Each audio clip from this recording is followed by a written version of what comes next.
রোজ করার মতো হাজির হয়ে গেলাম নতুন ভিডিও নিয়ে। আশা করি সবাই অনেক ভালো আছো, আমিও ভালো আছি। মিন্ট পোলাও তৈরি করব। গ্রিন চিলি মিন্ট পোলাও হবে এটা। এখানে আমি 800 গ্রাম গোবিন্দভোগ রাইস ধুয়ে ভিজিয়ে দিয়েছি। 500 গ্রাম পেঁয়াজ কেটে নেওয়া হয়েছে। কাঁচা লঙ্কা, একটা কাঁচা লঙ্কা 3 টুকরো করেছি। এখানে 25 গ্রাম কাঁচা লঙ্কা আছে। হাফ কাপ মিন্ট আছে। একটা বড় সাইজ লেবু আছে, লেবুটা চিপে রস বার করে নিব। এখানে কিছু গরম মশলা নিয়েছি, এর মধ্যে কি কি আছে বলে দিচ্ছি। তেজপাতা, গোলমরিচ, লং আছে, একটা বড় এলাচ, ছোট এলাচ। এখানে আছে শাহি জিরে 1 টিস্পুন, হাফ টিস্পুন আছে ব্ল্যাক পেপার। আদা রসুন এটা চপ করে নেওয়া হয়েছে। আমি এখানে আদা রসুন পেস্টও ইউজ করব। এদিকে আমি জল বসিয়ে দিয়েছি, জলটা গরম হচ্ছে। ওদিকে জল গরম হচ্ছে, এদিকে আমি পেঁয়াজ বেরেস্তাটা করে নিচ্ছি, নাহলে অনেকটাই টাইম লেগে যায় পেঁয়াজ বেরেস্তা করার সময়। এখানে আমি সাদা তেল দিয়ে দিলাম। সাদা তেলের মধ্যে 1 চামচ দেশি ঘি অ্যাড করলাম। তেলটা গরম হওয়ার পরই পেঁয়াজগুলো ছাড়তে হবে, তাহলে পেঁয়াজ ভাজাটা তাড়াতাড়ি হয়ে যায়। তার আগে বলছি কড়াইটা গরম করে নিবে। যে কোনো জিনিস বানাবার আগে কড়াইটা গরম করে নিতে হয়, নাহলে সেটে যায়। পেঁয়াজটা খুব সুন্দরভাবে গোল্ডেন কালার হতে শুরু করে দিয়েছে। এই তো মোটামুটি হয়ে গেছে, পেঁয়াজ ভাজাটা খুব সুন্দর হয়েছে কালারটা। এখন আমি পেঁয়াজগুলো এক সাইডে করে এই খুন্তি দিয়ে চেপে তেলটা বার করেই নামাবো। অনেকটাই তেল বেরোবে এর থেকে।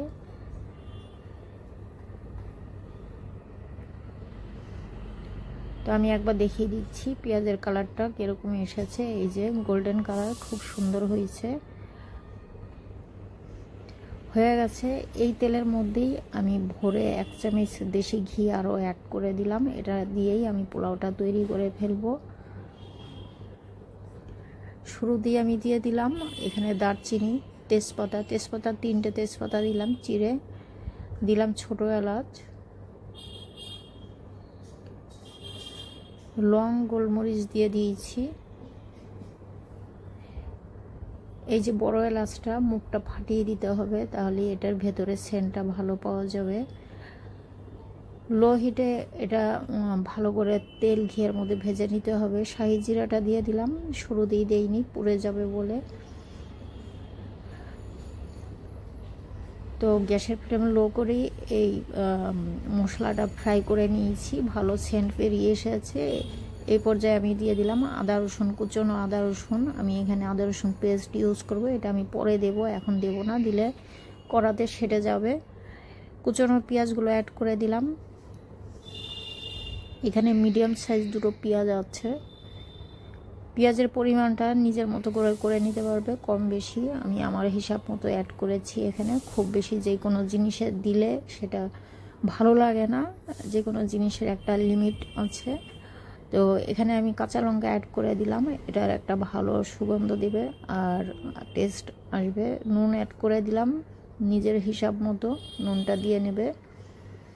নুনটা দিয়ে পেঁয়াজ ভাজলে পেঁয়াজটা তাড়াতাড়ি ভাজা হয়ে যায়। তো দেখতেই পেলে নুন দেওয়ার পরেই পেঁয়াজের কালারটা চেঞ্জ হয়ে গেছে সঙ্গে সঙ্গে। তো এটা করে নিবে যখনই পেঁয়াজ ভাজবে। এখন ভিজিয়ে রাখা রাইসগুলো আমি দিয়ে দিব। তার আগে আমি সামান্য হলুদ দিলাম, এটা কালারের জন্য। এটাতে একটা লেমন কালার আসবে, খুব সুন্দর লাগবে পোলাওটা দেখতে আর খেতে। চাইলে তোমরা হলুদের পাউডার স্কিপ করতে পারো। ভেজানোর চালটা আমি এখন অ্যাড করে দিলাম। এই চালটা দেওয়ার পরে খুব করে এটাকে ভুনতে হবে মশলার সঙ্গে। যত ভুনা হবে তত এই পোলাওটা খেতে টেস্ট হবে, দেখতে ভালো হবে, ঝরঝরে হবে। তো খেয়াল করতে হবে যাতে সেটে না যায়। আমারটা সাটবে না, কারণ কড়াইটা আমি প্রিহিট করে নিয়েছিলাম। এখন খুব করে আমি ভুনে নিচ্ছি। সবগুলো চাল আমি জল থেকে ঢেলে দিয়েছি, এখন ভালো মতো করে ভুনে নিচ্ছি।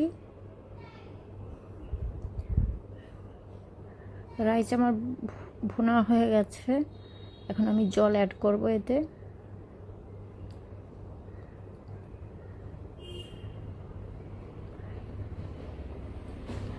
এখানে 800 গ্রাম রাইস আছে। 800 গ্রাম রাইসে আমি 1.5 লিটার জল গরম করেছি। আমি পুরোটা একসঙ্গে ঢালবো না, অর্ধেকের বেশি ঢেলে দিব আর 1 কাপ জল সাইডে রেখে দিব, যদি দরকার পড়ে তো দেবো পরে। আর গরম জল দিতে হবে। গরম জলতে অবশ্যই রাইস বা বিরিয়ানি রাইস বা পোলাও সবটাতেই ইউজ করতে হয়। তো এই যে আমি জল অর্ধেকটা সাইডে রেখে দিলাম, যদি লাগে তো পরে অ্যাড করব। জল দেওয়ার পরে আমি ভালো মতো করে নেড়ে চেড়ে মিশিয়ে দিচ্ছি।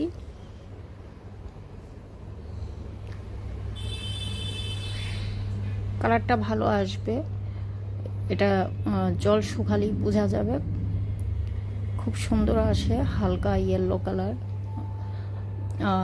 এই তো আমি এখন গোলমরিচের পাউডার অ্যাড করে দিলাম। লেবুটা আমি চিপে দিয়ে দিচ্ছি। লেবুটা চাইলে যদি এটার দানা বার করে নিতে হবে, আর যদি কোষগুলো বেরিয়ে আসে তাহলে ছেঁকে নেবে। আমারটা কোষ বেরোয়নি।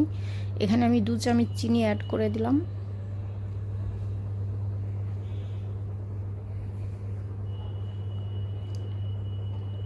এখন আমি ঢেকে দিলাম 5 মিনিটের জন্য। তো অনেকে ভাবতে পারো লেবু কেন দিলাম এই পোলাওতে।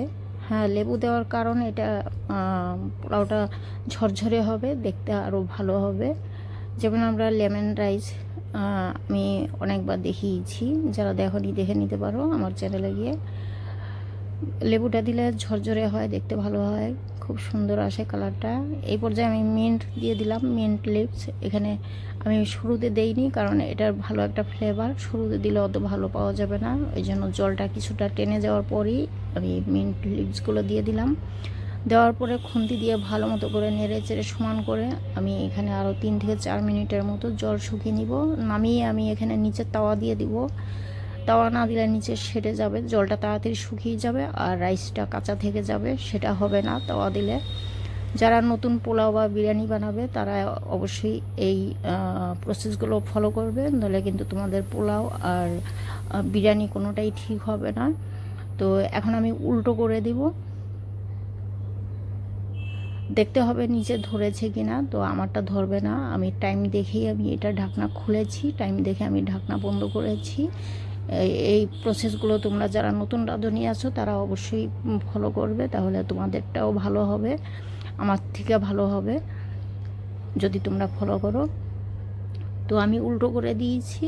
আমার এই পোলাওর জল পুরোভাবে টেনে গেছে, যা অল্প আছে এটা আমি এখন দমে রাখবো। দমে রাখার আগে আমি এখানে পেঁয়াজ বেরেস্তা দিয়ে দিচ্ছি। পেঁয়াজ বেরেস্তা আমি পুরোটা এখনই অ্যাড করব না, যখন আমি বলে সার্ভ করব তখন দেব। আর এখন যেটা দিচ্ছি এটা ফ্লেভারের জন্য দিচ্ছি। এইভাবে দিয়ে যদি দমে দেওয়া যায় তাহলে এটার পেঁয়াজ বেরেস্তার ফ্লেভার ভালো পাওয়া যাবে এই পোলাওর সঙ্গে। তো এটা আমি রাখলাম এখানে। আবার আমি একবার চেক করব। আমি আধা ঘন্টা রেখেছি, গ্যাস অন করে রেখেছিলাম 20 মিনিট। 20 মিনিট পরে গ্যাস অফ করে তাওয়ার উপরে আমি দম দিয়ে রেখেছিলাম 30 মিনিট। তো পোলাও আমার একদম পারফেক্ট হয়েছে, ঝরঝরে হয়েছে, সফট হয়েছে, দেখতে ভালো হয়েছে, খুব সুন্দর হয়েছে। আমি যেমনটা চেয়েছিলাম ঠিক সেরকমই হয়েছে। তো তেজপাতা আমি বার করে দিচ্ছি, এটা আর কাজে লাগবে না। এখন আমি একটা বোলের মধ্যে আমার যতটা লাগবে আমি নিয়ে নিব, সাইড থেকে নিব, পুরোটা নাড়াচাড়া করব না।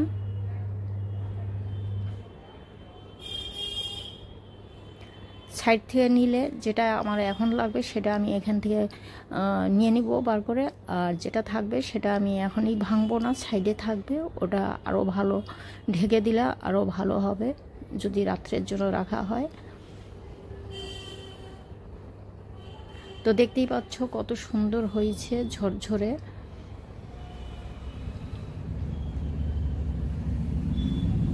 এই যে এখানে আমি পেঁয়াজ বেরেস্তা অর্ধেকটা রেখেছিলাম, আর যখন আমি পেঁয়াজ ভেজেছিলাম তখন আমি এর সঙ্গে কাঁচা লঙ্কা টুকরো করে নিয়েছিলাম। কয়েকটা কাঁচা লঙ্কাও আমি এর সঙ্গে ভেজেছি গার্নিশ করার জন্য। এখন কাঁচা লঙ্কাগুলো উপরে আমি দিয়ে দিচ্ছি, আর তার উপরে পেঁয়াজ বেরেস্তা দেব। এর উপরে আমি মিন্ট লিভস দিয়ে আমি গার্নিশ করব, দেখতে সুন্দর লাগবে। আর এই যে কটা জিনিস আমি এই পোলার উপরে ইউজ করেছি বা পোলার ভিতরে ইউজ করেছি, প্রত্যেকটা জিনিস খুব মজাদার, খুব ফ্লেভারফুল।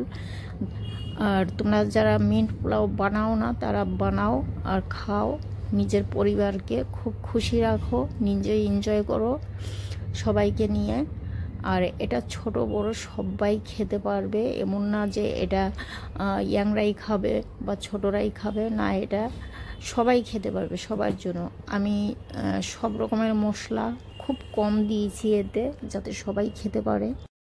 মশলা কম দিয়ে বানিয়েছি তার মানে এই না যে এটা টেস্ট কম হবে, না। আমি যখনই যেটা বানাই আমি একটু দেখে নেই যাতে এটা সবার জন্য ঠিক লাগে। আর মশলা কম দিলেই যে টেস্ট কম হবে সেরকম না, এটা একটু ধ্যান দিয়ে আর ধৈর্য ধরে বানালে অল্প জিনিস দিয়েই খুব মজাদার রেসিপি তৈরি হয়ে যায়, যেই কোনো রেসিপি। এটা আমরা অনেকে যারা রান্না করি সব সময় তারা তো জানি, আর যারা করি না তাদের জন্য এই কথাগুলো বলা। তো যারা পাকা রাঁধুনি আছো তারা কিছু মনে নেবে না আমার কথাগুলো। সব সময় আমি বলে থাকি ছোটদের জন্য, অনেকেই আজকাল রান্নাঘরে গিয়ে কিছু না কিছু করতে চায়, তো তাদের জন্যই আমি বলে থাকি। তো আমি তো অনেক এনজয় করেছি, আশা করি আমার ভিডিও দেখে তোমরাও অনেক এনজয় করেছো। তো আমি এটা কি দিয়ে পরিবেশন করেছিলাম, এটা চিকেন কারি, আলু দিয়ে চিকেন কারির ঝোল। তো এই পোলাওর সঙ্গে তো খুব ভালো খাওয়া হয়েছে, আমরা সবাই খুব এনজয় করেছি। আশা করি আমার ভিডিও দেখে তোমরা অনেক এনজয় করেছো। তো আর দেরি না করে ঝটপট তোমরা বাড়িতে এরকম মজাদার রেসিপি তৈরি করে ফেলো। তো আজকের মতো এখানে, আবার দেখা হবে নতুন ভিডিও নিয়ে। হ্যাঁ বন্ধুরা, আরেকটা কথা বলে রাখছি, আমার হাইপস করতে একদমই ভুলবে না।